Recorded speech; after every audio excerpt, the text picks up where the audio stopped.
escape prepared yet. You need to try and pick off the units as... Look at the shields on the mark. Oh my god, the drone's gonna take him!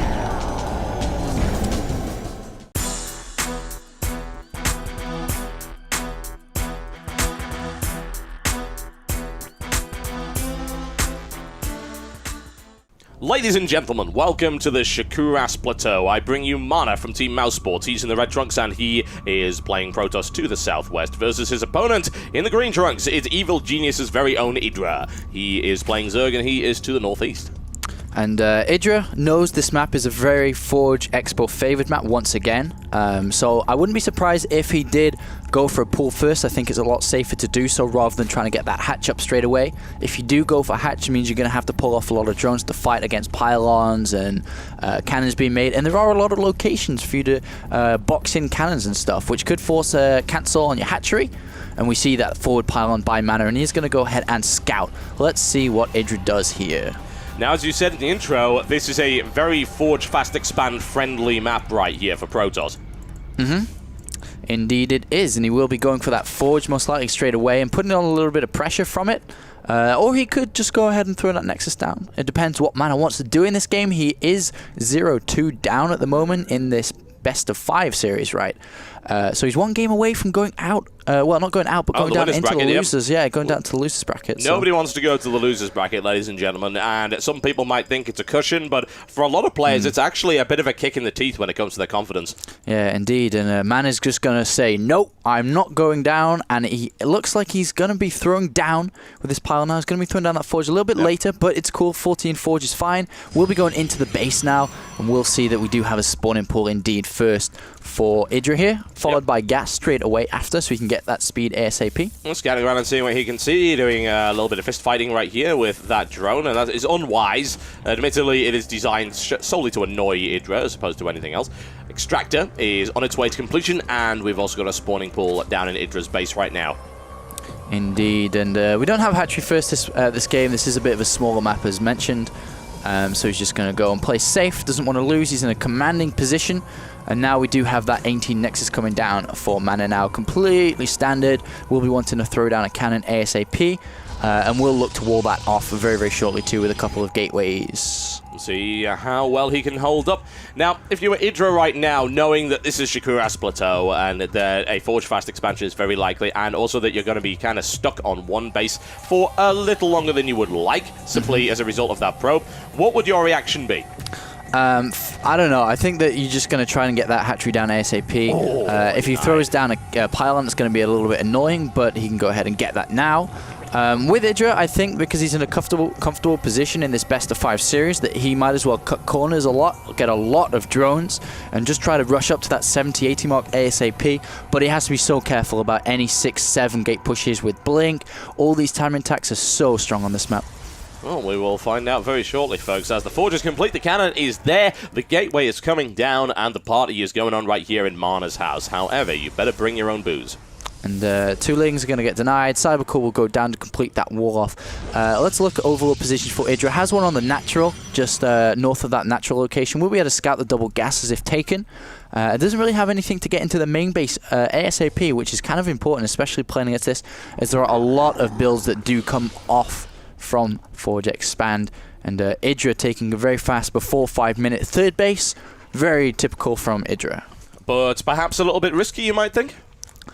Risky, yeah, possibly, but then I think it's standard to do so. The problem is I think it can get scouted easy because he hasn't got speed yet, hasn't even begun researching it. So if one probe or one zealot, as you can see, already pushing out to take the Xel'Naga Tower, sees it, then it can be dangerous. Oh, we're about to find out, and it looks like that is quite likely to happen. Mana is scouting around, and he grabs the Xel'Naga Watchtower to the bottom right there, looking for an opening. He has one right now. If he actually wants to go for it, he can, but he's not going to scout there. Perhaps he doesn't expect a very fast third, or he thinks it's there and just doesn't care about scouting it. I'm sure he must expect a fast third, and actually this Zealot being microed well, and so the Lings actually by IdrA, but the Zealot does come out on top. And I'm pretty sure that Mana knows the third base has gone down, because there's not really, you can't like all in on this map. Simply because of the way the ramp is located for Mana, it's very easy to defend one force field as well, pushes anything away. So I'm sure he expects that, so we'll have to see what he does with his money now. He's building up gas, getting double assimilators here. Hasn't yet started any upgrades. We'll do that very shortly, I suppose. But what will he do from here? Time will tell. Well, 4 gas is, well, he can do pretty much anything he wants with 4 gas for the time being. We could see maybe some DTs. We could, of course, see some Colossus play coming in. But he's not showing any cards at all. He's actually... He did start Hallucination there and then cancelled it. So, I mean, usually Hallucination would be an indicator that you aren't planning on getting a Robotics anytime soon. Yeah, I mean, he could throw down 2 Stargates, maybe? I don't know. I'm really intrigued to see what he's doing here. Well, I doubt it. He is getting +1 attack. And he is kind of boosting the Cybercore. So I suppose we'll see a bunch of gateways go down very, very shortly. Here comes the probe, and there go down. Oh, actually, going to be fast robotics facility. Ooh, this is intriguing. This looks like it might be a very, very fast Colossus build. Yeah, it seems like it is. Admittedly, that indecision with the Hallucination was what got me curious. Like, well, you're building Hallucination. Either you misclicked, or the only reason you're doing that is because you're not getting a Robo. That's the standard reason. There are a couple of other uses for Hallucination against IdrA, as we're well aware, but they're not exactly what I call reliable. Whatever the case, he is going for that one, and there's a Spore Crawler coming out because I believe, well, IdrA's got to imagine 1 of 2 things. Never mind, he cancels that one. He was thinking, maybe there's Dark Templar, maybe there's Airplay. In this case, nothing of the sort. Roach Warren coming down, and 3 Spine Crawlers for defense, 4 more Gateways for Mana as well, and that Robotics. So we would expect to immediately go into a Robotics bay and work on Colossus then. And great pressure by Mana, just moving out a little bit into the middle of the map, forcing IdrA to build 2 Spine Crawls. They were cancelled afterwards, but, you know, forcing him to build stuff he doesn't necessarily want to get. Overlord does try to come in to scout, but is going to get very easily denied. Shot to pieces, no doubt. Yep. Yeah, we do have an Observer being pulled out to go ahead and scout. And IdrA is still in the dark, has no idea what this is. Does see a very heavy sentry count, so he's most likely thinking this isn't going to be what it is with this fast robotics bay going down now. So this would definitely catch him off guard. Yeah, it will. It really, really will. It was an intriguing set of mind games right there by Mana. You think, well, he can't be going for fast Colossus because he's building so many sentries and he's draining his gas, but he can because he's had 4 gas for quite some time, so he can do this. There's not really a big deal. And IdRA's starting to nibble his way through there, looking for an access point to the back right now. We'll have to see what Mana decides to do with these rocks. I mean, he's taken them out already, and there's possibility of expanding to the bottom if he so desires. In the meantime, IdrA really isn't doing a huge amount, honestly. I mean, he's got a Zergling count of 17, he's got 69 drones as well, and he's working on +1 missile attack. He does have the layer up, and he's got Roach as well, so could be seeing a standard Roach Hydra mix right here.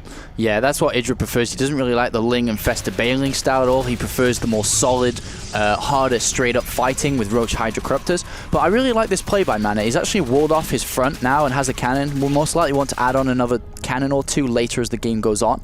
And he's going to take this 3rd base and basically sit on 3 bases for the entire game, build up that Colossus count, and try to get to that Death Ball, that 180 maybe supply food before he starts to push down. And the way this map is built is that IdrA should normally be expanding south against a Puros player, but look at this. He's expanding to the north now because he knows that his opponent is expanding towards IdrA. A very, very smart decision here by IdrA to get that expansion up there. Yeah, there's all sorts of possibilities. With the way that the rocks are set up on this version of the map, there is a very easy access point to the usual, I would say, 4th and 5th bases of the Zerg right here. You've got this one right there, and then the one at the bottom, so he doesn't want to risk that. Spanning to the north is a little dodgy, but as you said, Mana's actually walled off his front right there, so there's no real way to access that just yet. And Mana would prefer that you didn't destroy those rocks. Thank you very much, IdrA.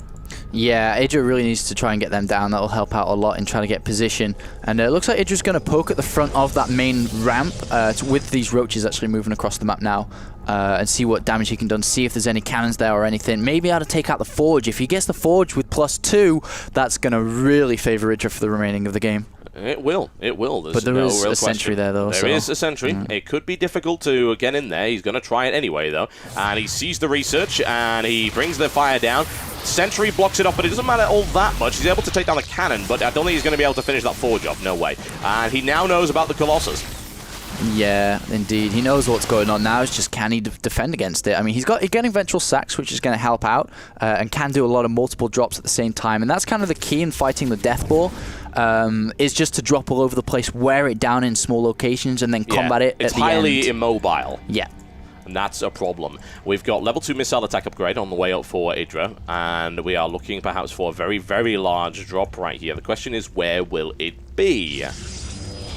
And we'll have to see. I think the best location is directly into the main base. So straight in the middle of the left expansion and the right one, straight into the main base. Is basically the opening location for IdrA. There's no cannons there, though there are a lot of Blink Stalkers though, but he's not going to really see this coming at all. He has no vision on the map. And IdrA pressuring on the right-hand side to divert the army away, so that the army is in a bad location and is going to come in for this drop. Mana's working on the Templar Archives at the moment. It's nowhere near completion, though. Possibly looking for some Archons, since it's going to take him too long to get Psystorm out, but you never know. He is a big Storm fan. You know, we know the phrase Mana Storm for a very good reason. And here comes this massive drop right here, but this Death Ball is ready to receive it. And IdrA now looking for another opportunity, perhaps going to attack the front right here. A few Roaches move in, and they're looking to attack on the right-hand side and smashing their way into the third expansion, third base, second expansion right here for Mana. And right now, IdrA losing a few Overlords, some units going down, not a huge number in the meantime. There's a quick Hydralisk drop in the back. So this is all over the place right here for IdrA, who is getting aggressive on multiple fronts. Now, as you said, exploit the immobility of the Death Ball. That's exactly what he's doing right now. Those drops were cleaned up, but probe damage was significant. That Nexus almost went down right there as well. But IdrA did lose a lot in trying to kill that Nexus. Lost about 15 Roaches or so, maybe a little bit less, and did lose a lot there, but is able to reinforce very well. And that's the best way to play against it. Just, you know, throw units at your opponent the way the Swarm should be played, and then keep remaxing out to wear it down. But it is getting more difficult for IdrA. 160 food for Mana now. We're getting a lot high up with that supply count, and the more he pushes towards 200 is going to be almost unstoppable for IdrA. It'll be difficult, without question, especially with +2 upgrade in there as well, so that's a lot of firepower available. The Colossus will benefit an awful lot from that. IdRA streaming across the map now with a large force, and it's immediately turning around after seeing the Death Ball moving in right here from his opponent.